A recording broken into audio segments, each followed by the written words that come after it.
Hi, this is Tyler Pearson of Dalton Ag. Welcome to part 1 of our Anhydrous Ammonia Toolbar series of videos.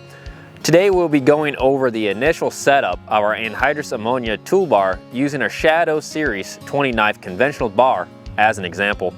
This first video we will be going over the main areas you need to take care of before you hit the field, but make sure you watch to the end to see how our SHADOOW Series toolbars will save you time, with daily maintenance leaving you time in the field to get more done. Today we are going to go over leveling the toolbar, adjusting the single point depth control, adjusting the Coulter depth, how to adjust the disc sealers for height and angle, and the grease points, where they are and how often you need to grease.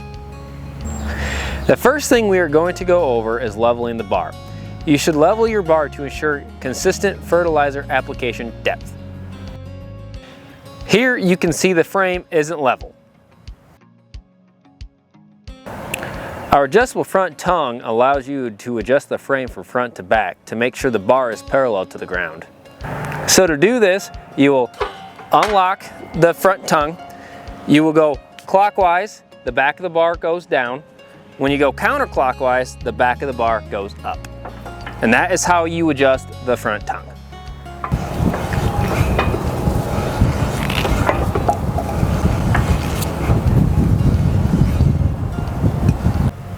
Now you can see here, after we adjusted, the frame looks level. To check if the frame is fully level for front to back, you will need to put the bar in the ground and pull forward. If it's not level, raise your bar up and readjust as needed. The next thing to adjust for precise application will be your single point depth control. Moving this control determines how deep your knives will be in the ground. On the SHADOOW series of toolbars, we have your single point depth control up front here. Having the single point depth control allows you to control the depth of application in just one spot. This eliminates the need for the donut stops in each cylinder. Your toolbar will need to be raised with the knives just touching the ground. You will need an 1 1/8 wrench. Turning the bolt counterclockwise raises to make a shallower placement. Turning the bolt clockwise lowers to have a deeper placement. One turn of the adjustment equates to 3/16 of knife change. Making sure you adjust in small increments. The next thing we need to adjust is the Coulter height. Here we have our new Sonic Coulter exclusive to our SHADOOW series toolbars. Your Coulter depth will correlate with the depth of the application knives. Coulters are adjustable because they need to adapt to different soil conditions, residue levels, and the needs of your planting operation. These Sonic Coulters are set approximately 2.5 inches above the bottom of the knife.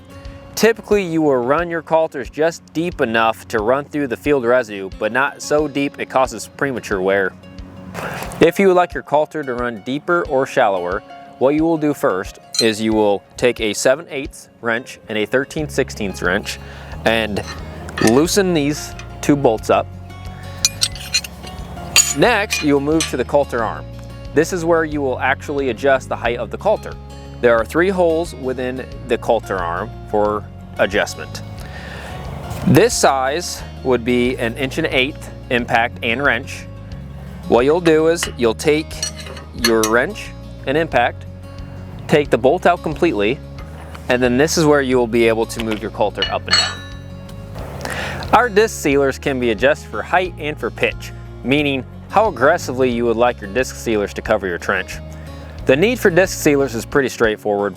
You're covering up the knife track to prevent nitrogen loss. So we're going to look at adjusting the height. Our factory settings will work for most operations, but if you want to move the height, here's how you will do that. So to adjust the disc sealer height, you'll need a 13/16 and a 7/8 wrench. What you will do is you will loosen these 2 bolts that are right on the shank. You will take them out completely, and on the shank there are 4 holes that you can use to adjust the disc sealer height. If you would like to adjust the pitch of your closing disc, you will need a 3/4 inch impact and a 3/4 inch wrench. You will adjust these 2 bolts right here. You will loosen them up, and by there you will be able to adjust the pitch of your closing disc.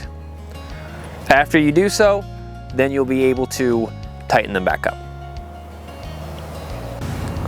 The last thing we're going to go over is the grease points. Most toolbars have a huge number of grease points that require daily attention. On our SHADOOW bars, we have made toolbar maintenance faster and easier, eliminating multiple grease points. We now have greaseless hinges on the inboard wings, greaseless walkers, and sealed hubs on the disc sealers.